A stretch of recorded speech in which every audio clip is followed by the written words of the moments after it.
Hi everyone, welcome to my MLA Defense. I call this a second chance, rediscover the impact of the arts. I did this because I think this presentation will depict how my deeper understanding of the nature and impact of film refines my passion for pop culture and its effects on people's thoughts and lives. Here's a bit of an overview of what this presentation will contain. I'm going to give a class rundown. I'm going to have a quote at the beginning. Then that leads into my story, my threads paper thesis, the breakdown of my threads paper, along with the chosen artifacts and mind maps, my capstone thesis, the breakdown of my capstone, what was gained and learned through my MLA journey, a conclusion quote, and of course my special thanks, and we're excited. So here are the courses that I took within the MLA degree. I was able to focus in creative arts and get a specific concentration in literature. So here we go. This is a quote by Francois Truffaut. He is a French director best known for his New Wave films, and it said, I always preferred the reflection of life to life itself. I put this here at the beginning because I think it's the best wording to talk about the illusion of film as mindful escape and not mindless escape. And this directly impacts my story. From a very young age, I had a passion for the arts. I was able to look inward, and I think I noticed this when I realized that whether I was watching a film or a television show or reading a book, I felt truly connected to the characters and their stories. They hit me hard and they didn't leave. This is the exact opposite of how my family feels. I think they see the entertainment value of pop culture and nothing more. So when I said that I wanted to get my undergrad degree in film, they were not as pleased and told me I was majoring in unemployment. And whether it be family approval or giving in to groupthink, I decided to switch my major to French International Studies. So by the end of my undergraduate studies, there were benefits to it. I did become much more globally aware and globally sensitive. I also was able to indirectly study pop culture. I had a concentration in Western Europe and had a specific focus on pop culture in the global context. The regret comes from why I changed my major, not what I changed it to. And this leads to my threads paper concept map. I asked how the MLA portfolio affected my life. I had professional gains and I had personal life gains. Professionally, I was able to pick up writing skills. I was able to communicate better, and that could affect my work. Personal life, I was able to dive deeper into my passion for pop culture.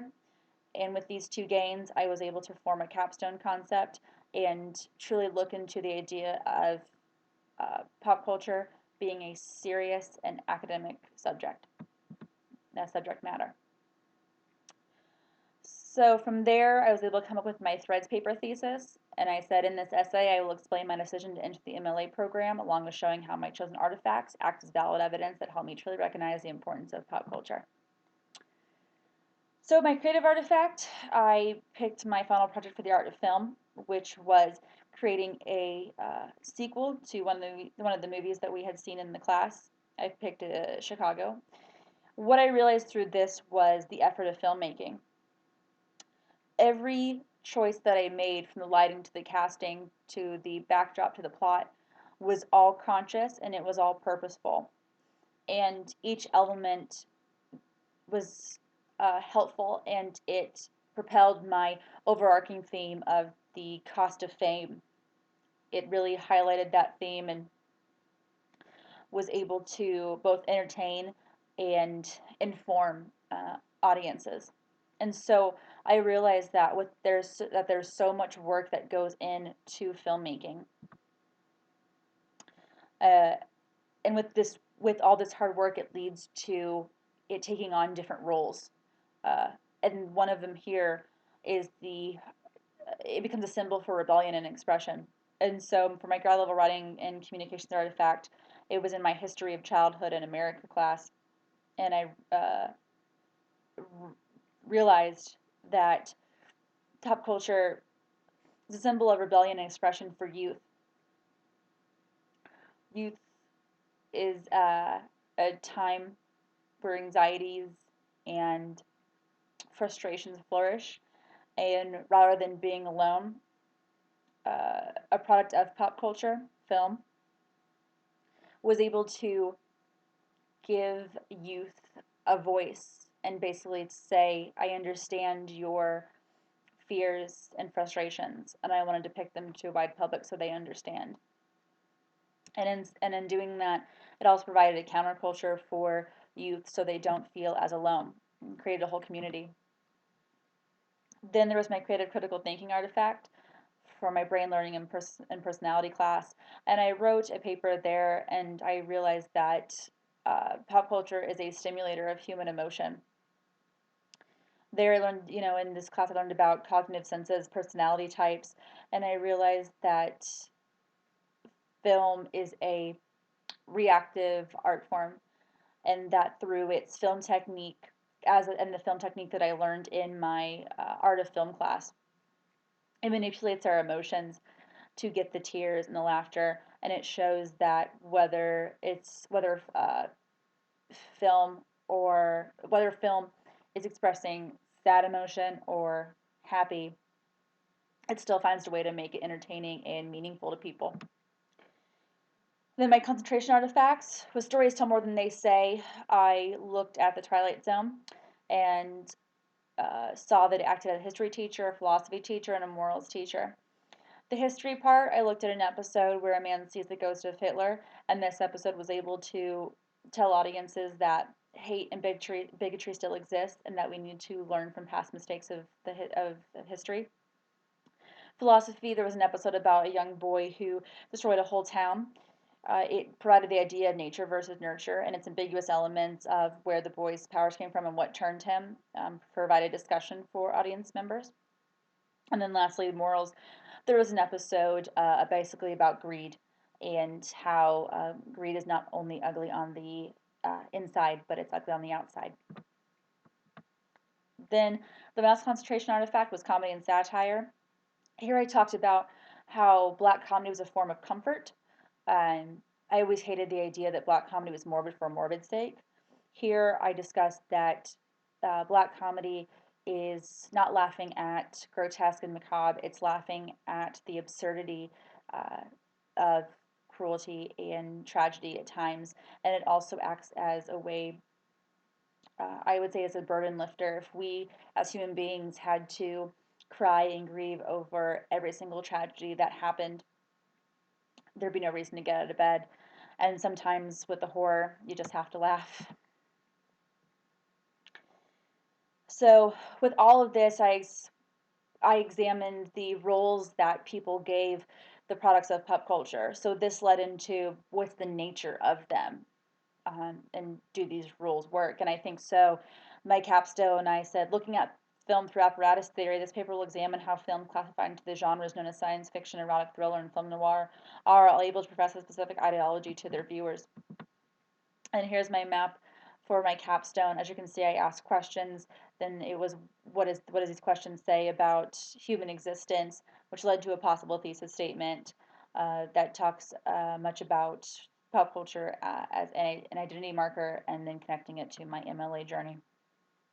Here in my capstone, I want to talk about film ideology. So first, apparatus theory, which discusses illusion, the idea that film is an illusion, but it comes reality to people because they're so enthralled in what they're watching.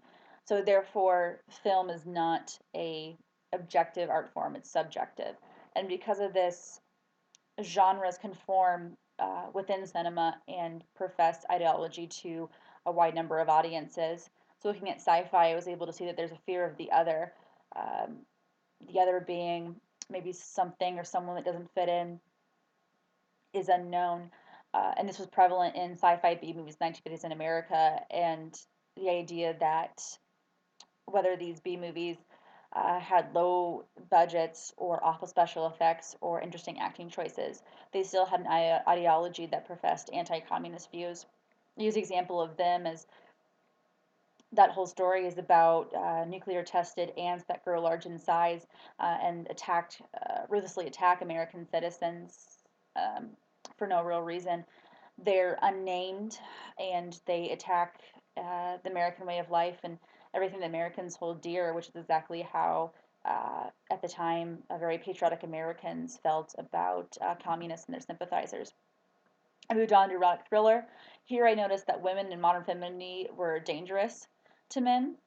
This was prevalent, especially when the Rockefeller was established around the 1980s, and I used Fatal Attraction.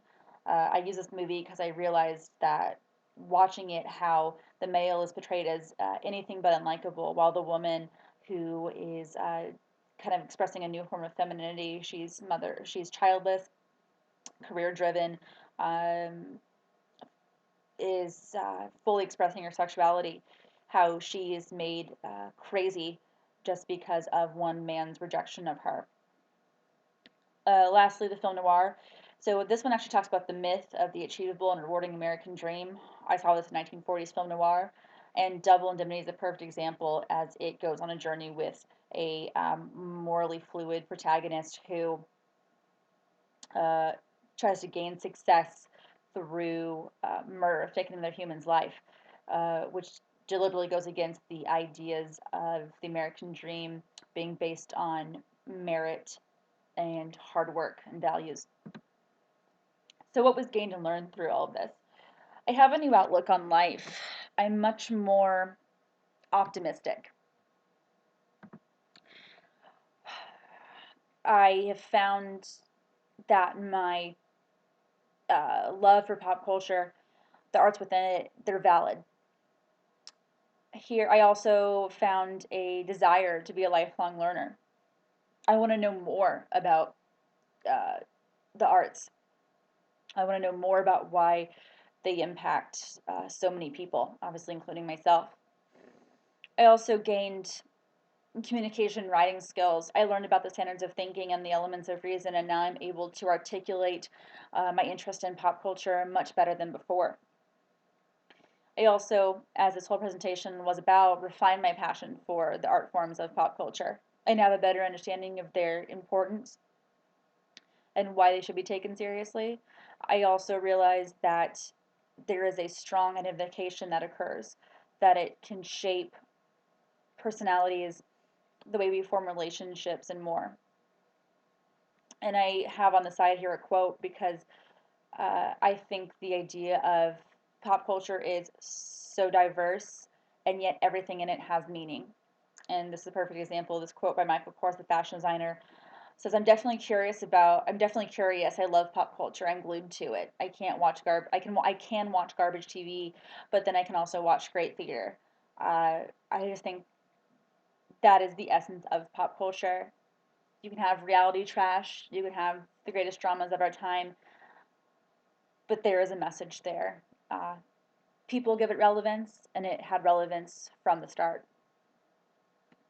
So, with all this said, I'm going to end with a quote that I think sums up exactly what I want to say about pop culture. It's by Gloria Steinem. She says, "Pop culture shapes our ideas of what is normal and what our dreams can be and what our roles are." And I don't think any other words can be, no better words can be said. And that's exactly what this MLA journey has been for me. So I want to give special thanks to all my instructors of my classes, the panel members, my parents, and my coworkers for all their support. Thank you so much.